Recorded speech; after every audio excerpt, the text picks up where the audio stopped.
untuk saling memenangkan argumen semata, akan tetapi untuk menjalin dialog ilmiah yang penuh hikmah dengan semangat mencari kebenaran, saling memahami dan menghormati keyakinan masing-masing. Tanpa panjang lebar, mari kita simak bersama. Iya, selamat malam Bang Suma. Iya, malam. Ya, saya mau bertanya tentang penyaliban Bang Suma. Iya, silakan. Ya, ada 3 pandangan proses penyaliban Isa Al-Masih.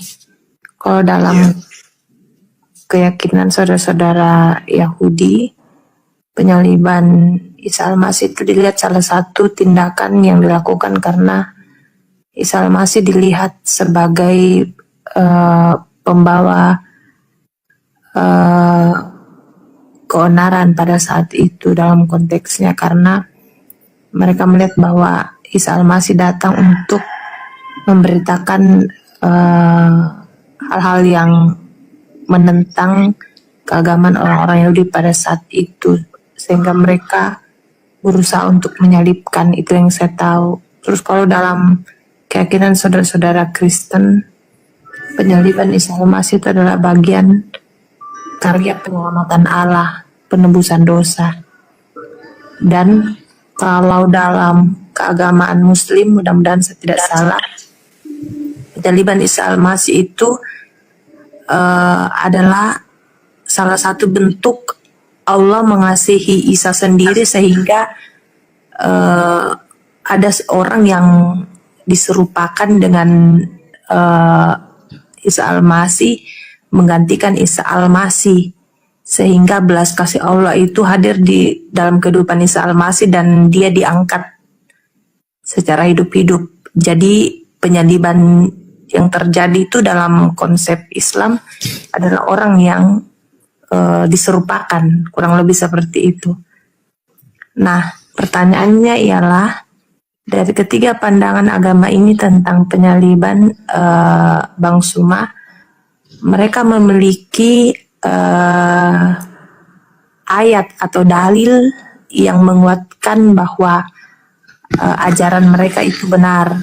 Contoh kecil misalnya dalam kekristenan ada ayat-ayat yang menceritakan tentang Yesus itu disalib di kitab Injil. Nah, kalau di Islam sendiri, adakah ayat Al-Quran yang menguraikan bahwa memang Isa Al-Masih itu digantikan oleh orang yang menyerupai dia, sehingga penyaliban itu terjadi? Mendengar penjelasan Bang Suma tadi bahwa apa bedanya Al-Quran dengan hadis, dari pertanyaan saudara yang saya lupa namanya tadi yang turun itu, bahwa hadis itu memperlengkapi Al-Quran, menjelaskan Al-Quran seperti itu. Walaupun kedudukannya ya Al-Quran lebih di atas, tetapi hadis itu memperkuat apa yang ada dalam Al-Quran. Nah, itu pertanyaan saya, Bang Suma, adakah juga dalilnya atau apalah yang memang betul-betul mengatakan bahwa ada yang menggantikan Isa Al-Masih, orang yang menyerupai, orang yang diserupakan dengan Isa Al-Masih sehingga dia disalibkan? Itu Bang Suma. Oke, baik.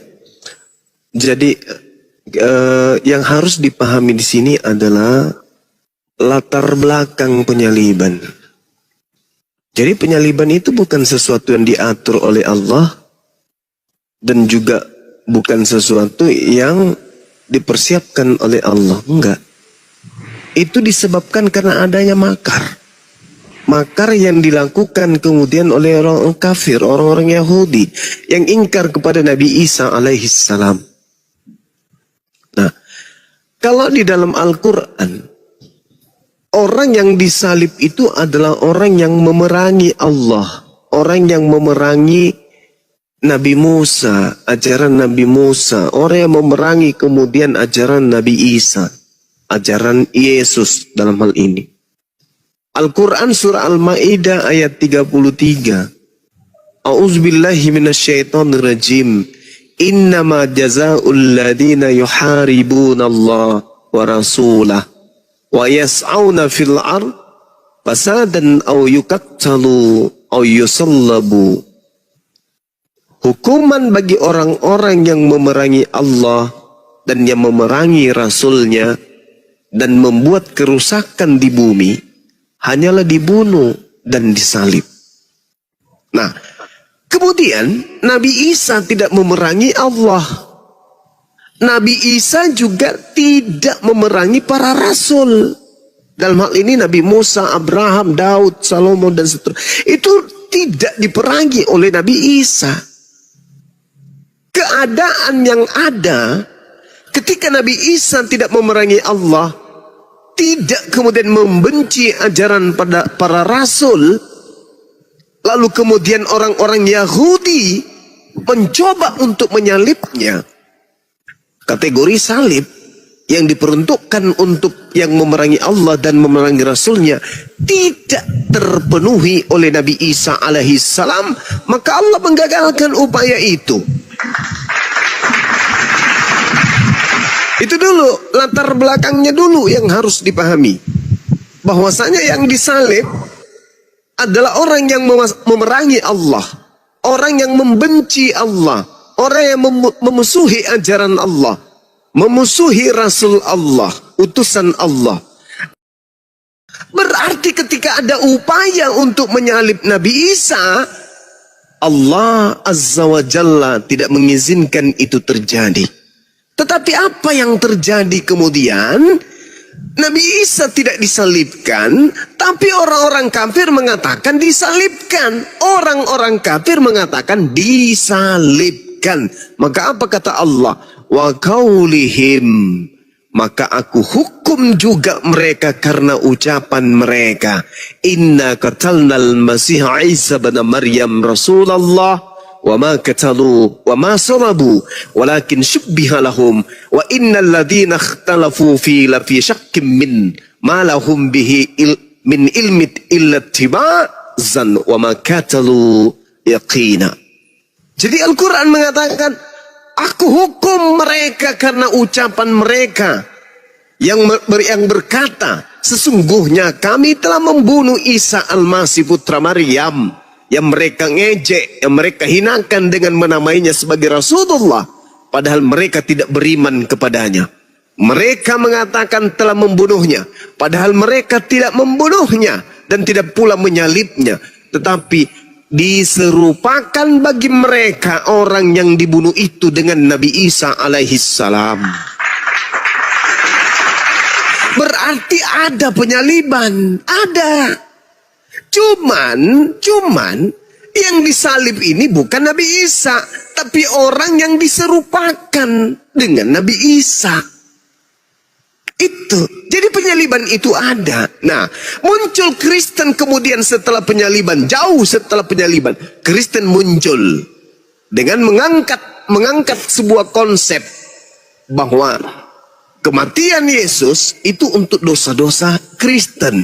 Itu konsep yang dibuat-buat belakangan. Tidak ada narasi di dalam Al-Quran ataupun di kitabnya orang Yahudi. Bahkan kalau kita melihat dalam Ulangan 21 nomor 22-23, apabila engkau menghukum orang yang melakukan dosa yang sepadan dengan hukuman mati, lalu engkau kemudian hukum dia, jangan kau biarkan mayatnya semalam-malaman di atas tiang. Sebab orang yang dikutuk, nah, orang yang dikutuk oleh Tuhan tidak boleh menyentuh tanah yang diwariskan kepadamu. Itu jelas itu. Berarti yang disalib ini menurut kitabnya orang Yahudi dan menurut Al-Quran adalah orang yang dikutuk oleh Tuhan. Bukan dikutuk oleh dosa-dosa. Bukan menanggung dosa-dosa, bukan, tetapi dikutuk karena ulahnya sendiri telah melakukan dosa. Nah, upaya-upaya yang dilakukan kemudian saya sebagai kristologi atau apologetika Islam Bagaimana di dalam Bible? Apa latar belakangnya? Ternyata betul latar belakang keinginan membunuh Isa atau Yesus adalah kecemburuan orang-orang Yahudi terhadap apa yang dicapai oleh Yesus. Itu apa? Membangkitkan, bermujizat, bernubuat, mengusir setan, menyembuhkan orang buta, menyembuhkan orang lumpuh, orang kena penyakit sampar dan seterusnya. Orang kerasukan setan disembuhkan. Membuat kemudian orang Yahudi ini takut. Takut orang Yahudi ini. Ini Yesus kalau dibiarkan bahaya. Dia bisa mempengaruhi orang. Bahkan tertulis dengan jelas di dalam kitab Lukas 23 nomor 2. Di situ mereka mulai menuduh Yesus. Mereka berkata, kami dapati Yesus ini menyesatkan menyesatkan masyarakat. Yesus menghasut orang supaya jangan membayar pajak kepada kaisar. Sebab katanya ia adalah Kristus, seorang raja. Itu kata orang-orang Yahudi. Yesus menghasut orang lain untuk jangan membayar pajak. Nah, kalau sampai orang banyak terhasut untuk tidak membayar pajak, coba Anda baca di dalam Yohanes 11. Apa yang terjadi di sana? Orang Roma akan datang merampas tempat suci kita dan merampas bangsa kita. Kalau banyak orang menjadi pengikut Yesus. Nah, supaya itu tidak terjadi, apa yang harus kita lakukan? Kata imam kepala. Maka imam kepala kemudian bernubuat. Apa katanya? Tahun ini juga aku Kayapas bernubuat bahwa Yesus harus mati demi bangsa ini. Yesus harus mati demi bangsa Israel. Karena kalau Yesus tidak mati, orang Roma akan datang merampas tempat mereka dan merampas bangsa mereka. Itu yang terjadi, yang menjadi latar belakang penyaliban terhadap Yesus. Tak ada unsur dosa, tebus dosa, bla bla bla. Itu tak ada. Tak ada sama sekali. Itu nanti muncul di meja Kristen, di mimbar gereja baru muncul konsep doktrin seperti itu. Kalau di Islam, karena mereka membenci kepada Nabi Isa alaihissalam, mereka kemudian membuat makar. Perjanjian lama jelas, yang disalib adalah orang yang dikutuk. Di Al-Quran juga demikian. Orang yang dikutuk, orang yang dimurkai disebabkan karena mereka membenci Allah dan membenci utusan-utusan Allah. Itu jelas itu. Jadi kalau ada penyaliban, ada disalib. Betul. Ada yang disalib. Tetapi bukan Nabi Isa. Karena Nabi Isa tidak memenuhi syarat untuk disalib. Bahkan kalau Anda lihat di dalam Matius 26, Matius 27. Gubernur pada saat itu, Gubernur Pilatus mengatakan, saya tidak menemukan kesalahan sedikit pun terhadap Yesus. Mereka menyerahkan untuk disalibkan. Ngotot mereka karena dengki. Bukan karena dosa, bukan karena ingin menebus dosa waris. Oh, dosa kami sudah dinubuatkan akan dihapuskan oleh oknum yang bernama Yesus. Oh, kami ini ahli Taurat, kami ini adalah orang Farisi, kami orang terpelancar. Saya imam kepala loh. Di dalam kitab saya mengatakan orang ini harus mati demi dosa-dosa saya. Tapi tidak sama sekali. Matius 27:18, Pilatus berkata, mereka menyerahkan Yesus untuk disalibkan karena dengki. Bukan karena mau selamat dari dosa. Bukan karena ingin ditebus dari dosa waris. Tak ada. Itu hanya karangan-karangan gereja yang muncul belakangan. Saya kira begitu. Silakan. Oke, terima kasih Bang Suma. Sama-sama. Oke, pertanyaan berikutnya Bang Suma. Boleh? Sebelum saya turun. Boleh Bang Suma? Iya, silakan. Iya, banyak teman-teman Kristen mengatakan bahwa seorang nabi itu, ini menurut pendapat mereka, seorang nabi itu tidak datang dari bangsa Arab, tetapi datang dari salah satu keturunan anak-anak Yakub dari suku Yehuda, dan itu telah dinubuatkan, dan mereka mengamini bahwa Isa Al-Masih itu adalah nabi terakhir. Nah, itu bagaimana pendapatnya Bang Suma? Karena mereka mengatakan bahwa seorang nabi itu tidak akan datang dari bangsa Arab.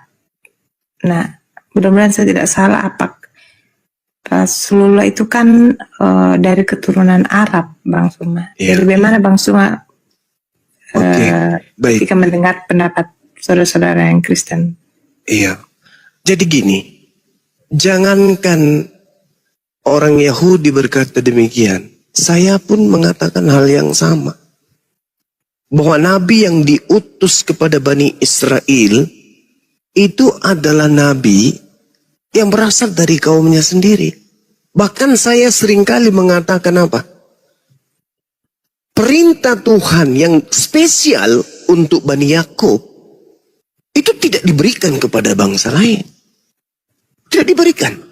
Jadi tidak mungkinlah sosok kemudian datang kepada mereka untuk dijadikan sebagai nabi dan rasul spesial untuk mereka. Enggak mungkin di luar daripada bangsa mereka.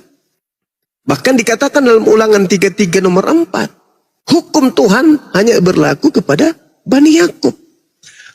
Mazmur 147, hukum-hukum Tuhan dan aturan-aturan Tuhan yang datang kepada Israel itu tidak diberikan kepada bangsa lain. Saya mendukung itu. Masalahnya, mau sampai kapanpun Yahudi, Kristen bersatu untuk menunjukkan ada satu nabi, atau ada satu Mesias, atau ada satu rasul yang muncul di tengah-tengah mereka yang diutus untuk seluruh dunia, untuk seluruh bangsa, itu tidak akan pernah kita temukan. Wahai saudaraku Yahudi, ya paman, kamu pengikut ajaran Nabi Ibrahim? Ya. Pengikut Nabi Isa? Ya. Yakub? Yes. Musa? Ya. Daud? Ya. Salomo? Ya. Yesaya? Ya. Samuel? Ya. Harun? Ya. Daniel? Ya. Ya. Pertanyaan saya, adakah di antara utusan-utusan Tuhan yang menerima firman itu diutus untuk seluruh manusia? Jawaban mereka apa? Tidak ada. Makanya agama Yahudi itu hanya untuk agama Yahudi, golongan mereka, bukan agama untuk disiarkan ke seluruh bangsa. Enggak. Bukan itu kemudian.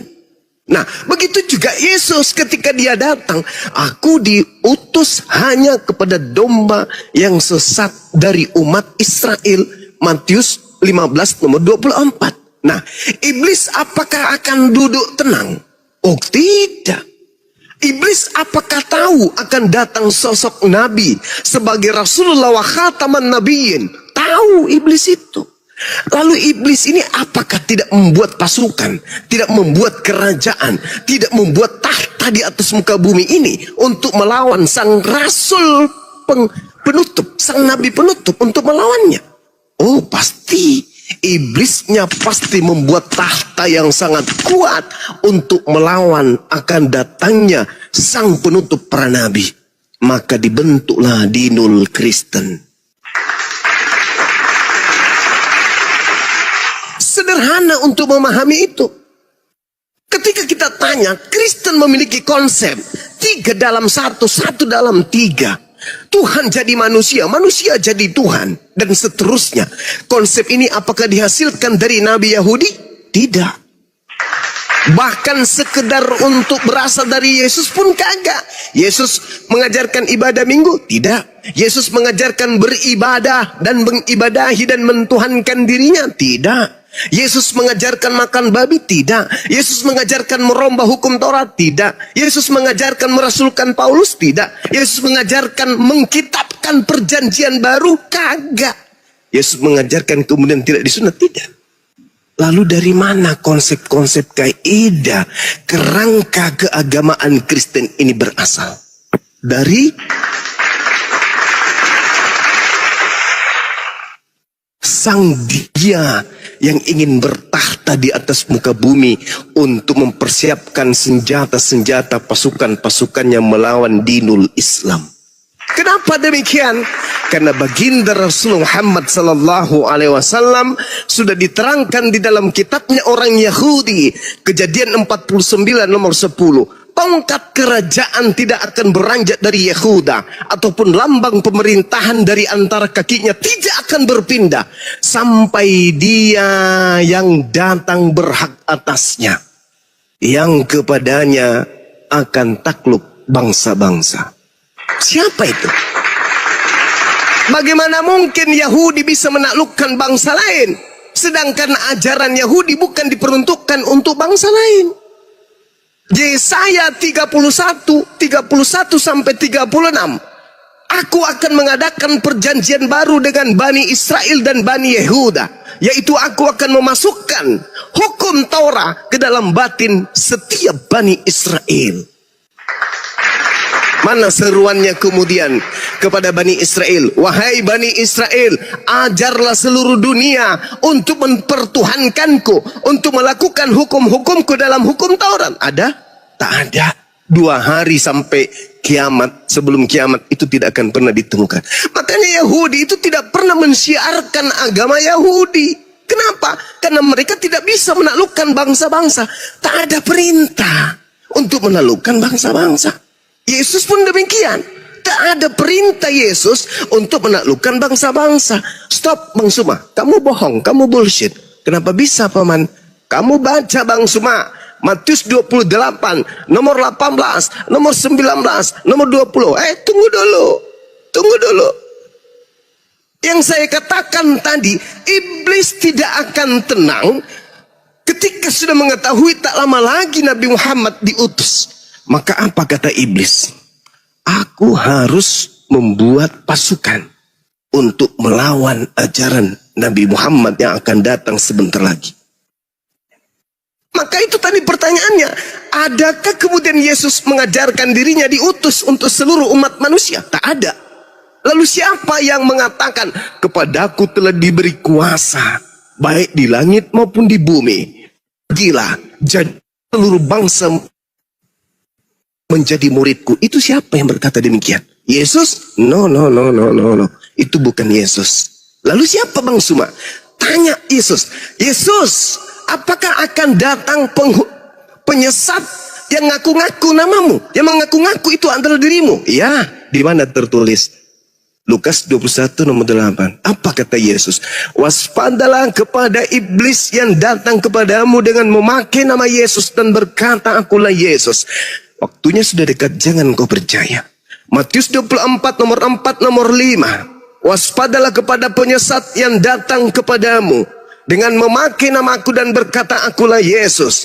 Dia berkata, akulah Kristus.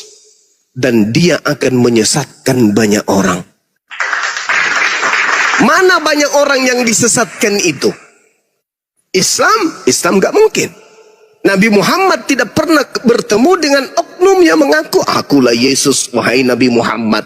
Pergilah ke seluruh bangsa, wahai Nabi Muhammad. Jadikanlah seluruh bangsa menjadi pengikutku, wahai Nabi Muhammad. Tidak pernah ada Kristus atau Yesus datang mengaku demikian kepada Nabi Muhammad.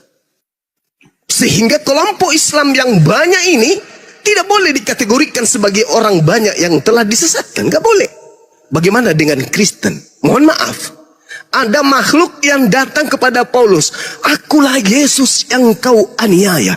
Ada makhluk yang datang kepada Ananias, pergilah, temukanlah Paulus, dia akan menjadi orang pilihanku untuk memberitakan berita yang akan berikan kepadanya.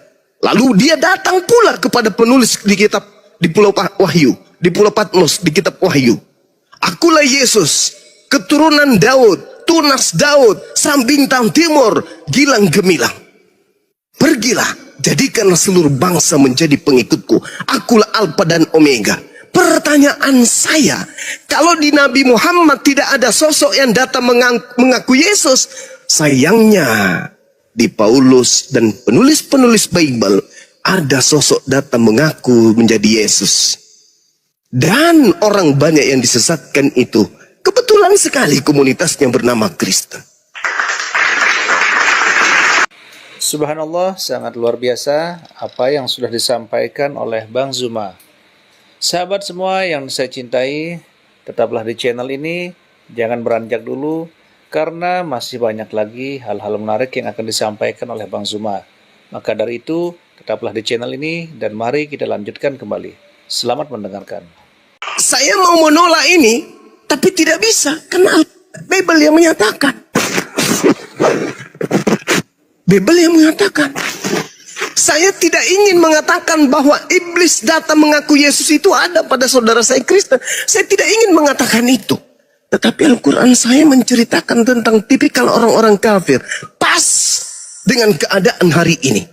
Dan lagi-lagi Bible pun menerangkan ciri-ciri daripada Yesus palsu itu terpenuhi oleh dia yang telah mendirikan agama Kristen. Dan iblis ingin supaya manusia itu tidak punya aturan sama sekali. Apa bukti konkretnya? Ketika Adam dicipta, hanya ada satu perintah dari Allah. Jangan kau makan buah ilmu pengetahuan. Satu perintah ini pun digugurkan oleh iblis. Dengan kata lain, iblis menginginkan kebebasan terhadap manusia agar manusia itu tidak terikat oleh hukum-hukum Tuhan. Bebas, bas ayatnya binatang. Begitu kemudian Yesus datang, Nabi Musa datang. Ini enggak boleh, ini enggak boleh, ini haram, itu haram, ini enggak boleh kau lakukan, ini perlu untuk kau tinggalkan. Iblisnya mengatakan apa? Segala sesuatunya halal bagiku. Tidak ada yang haram, yang masuk ke mulut tidak ada yang haram, yang keluar di jamban itulah yang menajiskan. Na'udzubillah summa na'udzubillah. Siapakah beliau ini yang telah mengajarkan satu konsep? Nah ini kembali kepada pesan Yesus. Waspadalah kepada Yesus palsu yang datang kepadamu dengan memakai namaku dan berkata akulah dia. Waktunya sudah dekat, jangan kau percaya. Bahkan lebih lengkapnya lagi uraian itu muncul di Matius 24 nomor 23, 24, 25, 26, 27. Subhanallah. Jadi saudari, saya menjelaskan berdasarkan dua data, Al-Quran dan juga Bible. Tinggal saudari renungkan di mana Yesus pernah mengaku datang kepada seseorang dan seseorang itu banyak memiliki pengikut. Coba Anda lihat di dalam Matius 23 nomor 15, celakalah engkau wahai ahli Taurat, orang Farisi, orang munafik, engkau menjelajahi daratan, kemudian menyeberangi lautan, mentobatkan orang. Setelah dia bertobat, kau jadikan dia orang neraka dan 2 kali lebih jahat daripada engkau sendiri. Siapa orang Farisi, siapa ahli Taurat yang menjelajahi daratan, menyeberangi lautan, mentobatkan orang dan pengikutnya separuh penduduk bumi? Itu siapa?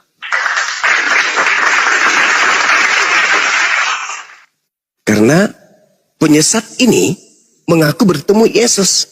Jadi apabila ada orang berkata ada Yesus di sini, ada Yesus di sana, jangan kau percaya. Camkanlah aku sudah mengatakannya terlebih dahulu. Apabila ada orang berkata ada Yesus di padang gurun, ada Yesus dalam bilik, jangan kamu percaya. Sebab sama seperti sinar yang bersinar memancar dari timur sampai ke barat, demikian jugalah kelak kedatanganku sebagai anak manusia di akhir zaman. Jadi ketika orang Yahudi menemukan Paulus mengaku bertemu bernama Yesus di padang gurun, orang Yahudi tidak percaya. Ketika Paulus menulis surat kemudian bertemu Yesus dalam bilik penjara, orang Yahudi tidak percaya. Alhamdulillahirrabbilalamin. Itulah tadi pemaparan yang sangat luar biasa yang sudah disampaikan oleh Bang Zuma. Semoga ini bisa menambah ilmu dan pengetahuan kita semua. Amin ya rabbal alamin. Sahabat semua yang saya cintai, terima kasih banyak sudah menyimak diskusi ini sampai selesai. Saya doakan semoga Allah Subhanahu wa Ta'ala senantiasa selalu melimpahkan rahmat dan karunia-Nya kepada sahabat semua. Selalu diberikan kesehatan, dimudahkan segala urusannya, dan dilancarkan rezekinya. Amin ya Rabbal Alamin.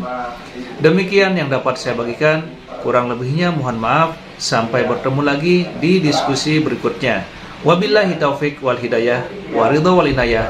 Wassalamualaikum warahmatullahi wabarakatuh. Nabi Isa tidak membenci, tidak memerangi, tidak membuat kerusakan. Nabi Isa tidak memusuhi para rasul. Nabi Isa adalah orang yang taat. Dia adalah orang yang bertakwa kepada Tuhan. Dan justru dia datang kemudian melarang orang-orang Yahudi untuk menanggalkan ajaran Tuhan yang datang kepada Nabi Musa. Jadi, Nabi Isa memenuhi syarat enggak untuk disalib? Kagak. Bismillahirrahmanirrahim. Assalamualaikum warahmatullahi wabarakatuh. Salam sejahtera untuk kita semua. Segala puji bagi Allah Subhanahu wa Ta'ala, Tuhan semesta alam. Salawat serta salam selalu dan tetap tercurahkan kepada junjungan kita Nabi besar Muhammad sallallahu alaihi wasallam. Allahumma salli ala Sayyidina Muhammad wa ala ali Sayyidina Muhammad. Hari ini kita berkumpul bukan untuk saling memenangkan argumen semata, akan tetapi